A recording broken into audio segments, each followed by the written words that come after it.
సంభవించిన భారీ భూకంపాలు పెను విషాదాన్ని మిగిల్చాయి.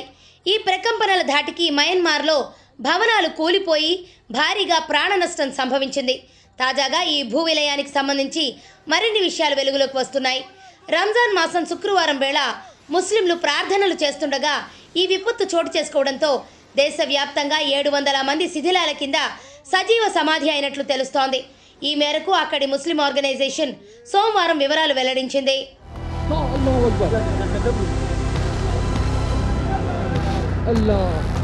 మయన్మార్లోని రెండో పెద్ద నగరమైన మాండలేలో గత శుక్రవారం 7.7 తీవ్రతతో భారీ భూకంపం సంభవించిన సంగతి తెలిసిందే. దీంతో నగర వ్యాప్తంగా వందల సంఖ్యలో భవనాలు నేలమట్టమయ్యాయి. ఈ ప్రకంపనల ధాటికి 60 మసీదులు తీవ్రంగా ధ్వంసమయ్యాయని స్ప్రింగ్ రెవల్యూషన్ మయన్మార్ ముస్లిం నెట్వర్క్ కమిటీ సభ్యుడు టున్కి వెల్లడించారు. మధ్యాహ్నం సమయంలో ప్రార్థనలు చేస్తుండగా ఈ విపత్తు రావడంతో శిథిలాల కిందే 700 మందికి పైగా ప్రాణాలు కోల్పోయినట్లు తెలిపారు. అయితే వీరి మరణాలను మయన్మార్ మిలిటరీ గవర్నమెంట్ వెల్లడించిన మృతుల సంఖ్యలో చేర్చారా లేదా అనే దానిపై స్పష్టత లేదు.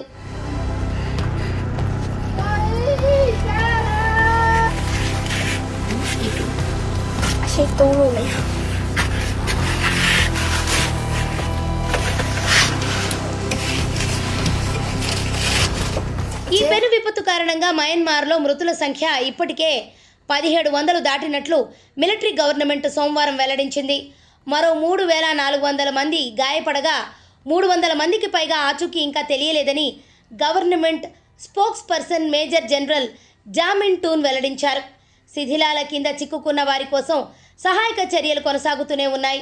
అయితే ఇప్పటికే అంతర్యుద్ధంతో కకావికలమైన మయన్మార్ను ఈ భూ విలయం మరింత కుదిపేసింది. ప్రకంపనల కారణంగా కమ్యూనికేషన్ వ్యవస్థ తెగిపోవడం, రహదారులు, వంతెనలు దెబ్బతినడంతో సహాయక చర్యలకు తీవ్ర ఆటంకం కలుగుతోందని స్థానిక అధికారులు వెల్లడించారు. మాండలే వీధుల్లో మృతదేహాలు కుళ్ళిపోతుండడంతో దుర్వాసన వెలువడుతోంది.